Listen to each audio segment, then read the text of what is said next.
الشیطان الرجیم بسم اللہ الرحمن الرحیم وَاذْكُرُوا اللَّهَ كَثِيرًا لَعَلَّكُمْ تُفْلِحُونَ آمنت باللہ صدق اللہ العظیم۔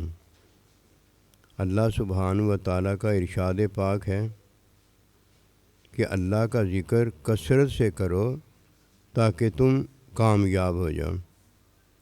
تمام عبادات جب تک ذکر نہ ہو جائیں وہ کامیابی نہیں ہوتی۔ اللہ سبحانہ و تعالیٰ کا ارشاد پاک ہے فَاذْكُرُونِي أَذْكُرْكُمْ، کہ تم میرا ذکر کرو میں تمہارا ذکر کروں گا۔ وَاشْكُرُوا لِي، میرا شکر اس طرح ادا کرتے رہو، وَلَا تَكْفُرُونَ، ناشکری نہ کرنا۔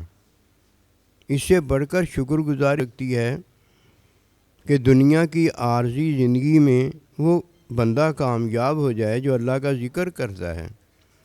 ذکر کی کثرت در حقیقت ہر جگہ کی کامیابی ہے، دنیا میں ہے جدھر ہے کامیاب ہو جاتا ہے، قبر میں عالم برزخ میں جدھر ہے کامیاب ہو جاتا ہے، آخرت کے دن مالک یوم الدین کے سامنے جس حال میں بھی ہے کامیاب ہو جاتا ہے۔ کدھر مومن ذکر کرنے والا بندہ ہے وہ ناکام ہوتا ہے۔ اللہ کا ارشاد پاک ہے ذکر کی کثرت میں تمہارے لیے کامیابی ہے، جسے اللہ کامیابی دے دیتا ہے وہ ہر ناکامی سے نکل جاتا ہے، لیکن نصیب والا وہ ہے جو ذکر جانتا ہے، تب وہ ذکر کرنے کے قابل ہوتا ہے۔ ذکر بہت کم لوگ ہیں جو کرتے ہیں، کہ فرمایا لا یذکرون اللہ الا قلیلا، یہ منافق لوگ ہیں۔ اذا قاموا الی الصلاۃ قاموا کسالی، جب نماز کی طرف اٹھتے ہیں تو نماز میں سستی غفلت کرتے ہیں، اور یہ اللہ کا ذکر کرتے ہیں تو بہت تھوڑا کرتے ہیں۔ تھوڑا کرنے والا ذکر اسے منافق کہا گیا ہے۔ افتؤمنون ببعض الکتاب، کہ بعض تو اللہ پروردگار کے حکم مانتے ہو اور بعض کا کفر کر دیتے ہو۔ اس کا کیا مطلب ہوا؟ اس کا مطلب واضح ہے کہ ذکر اللہ کی کثرت نہیں ہے ان میں۔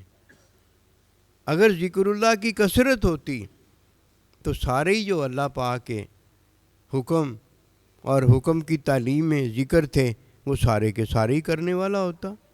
یہ کیا ہوا کہ زبان بولتی ہے تو قرآن پڑھتی ہے، آنکھیں دیکھتی ہیں تو حرام دیکھتی ہیں،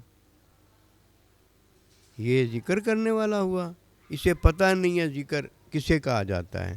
سب سے پہلے تو یہ بات جاننا ضروری ہے کہ وَاذْكُرُوا اللَّهَ كَثِيرًا لَعَلَّكُمْ تُفْلِحُونَ، ذکر اللہ کی کثرت کسے کہا جاتا ہے؟ ذکر اللہ میں ایک حکم ہے اور ذکر اللہ میں ایک حکم کی تعلیم ہے۔ حکم عام ہے جسے عبادت کہا جاتا ہے، حکم عام ہے، حکم کی تعلیم خاص ہے۔ حکم عام جو ہے وہ عبادت ہے، حکم عام کی جو تعلیم ہے وہ سنت اور علم الہی ہے۔ اگر کوئی اس بات کو جانتا ہے اسے یہ بات سمجھ میں آ جاتی ہے کہ ذکر اللہ کی کثرت کیسے ہے۔ ذکر اللہ کی کثرت جو ہے وہ ایسے ہے کہ حکم ہر چیز کا عام ہے۔ مثال، آنکھ کو حکم جو عام ملا ہے وہ دیکھنے کا ہے، کان کو جو حکم عام ملا ہے وہ سننے کا ہے، زبان کو جو حکم عام ملا ہے وہ بولنے کا ہے۔ یہ تو انفرادی حکم عام دیا گیا ہے۔ انفرادی حکم سے ہٹ کر جو اللہ سبحانہ و تعالیٰ کا ذکر ہوتا ہے وہ میرے اور آپ کے لیے خاص ہو جاتا ہے۔ انفرادی حکم میں ہر آنکھ کو دیکھنے کا حکم دیا گیا ہے، ہر کان کو سننے کا حکم دیا گیا ہے، ہر زبان کو بولنے کا حکم دیا گیا ہے، لیکن تعلیم میں ہر آنکھ جو دیکھے گی وہ خاص دیکھے گی، ہر کان جو سنے گا وہ خاص سنے گا، ہر زبان جو بولے گی وہ خاص بولے گی۔ اس کا مطلب یہ ہوا کہ حکم جو عام ہے، اس حکم کی تعلیم جو ہے وہ ہر ایک کے لیے خاص کر دی گئی ہے۔ اب یہ جب تعلیم کے اندر کوئی حکم پورا کرتا ہے، اس کا نام ہے ذکر اللہ۔ اب ذکر اللہ حکم عام ہوا، اور حکم کی تعلیم جو ہے سنت ہے، وہ ہمارے اور آپ کے لیے خاص ہو گیا۔ آنکھ دیکھے تو اس کے لیے ذکر ہو گیا، کان سنے تو اس کے لیے ذکر ہو گیا، زبان بولے تو اس کے لیے ذکر ہو گیا، وجود بیٹھے تو اس کے لیے ذکر ہو گیا، وجود سو جائے تو اس کے لیے ذکر ہو گیا، شادی ہے تو ذکر ہو گیا، نکاح ہے تو ذکر ہو گیا، کھایا تو ذکر ہو گیا، پیا تو ذکر ہو گیا۔ یہ ہے ذکر اللہ کی کثرت، ہر حال میں ذکر ہو گیا۔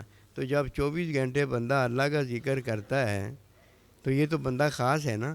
عام کو اللہ نے جب خاص کر دیا، تو جب خاص کوئی ذکر اللہ میں داخل ہو جاتا ہے تو اللہ اس کا جو ذکر کرتا ہے، تو فرمایا فَاتَّبِعُونِی، جب تم میرے حکم کو سنت بنا دیتے ہو تو یحببکم اللہ، میں تمہیں اپنا محبوب کر لیتا ہوں۔ اگر یہ بات سمجھ میں آ گئی ہے تو اللہ کا شکر ہے کہ ذکر اللہ کی کثرت میں اللہ سبحانہ و تعالیٰ کامیابی دیتا ہے۔ حکم عام ہوتا ہے، ذکر اللہ کی کثرت جو ہے وہ خاص ہوتی ہے۔ یہ خاص ذکر اللہ کرنے والا جو ہے، یہ وہ ہے جو ہر حکم کو حکم کی تعلیم میں بجا لاتا ہے، اس کی ادائیگی کرتا ہے۔ وما توفیقی الا باللہ۔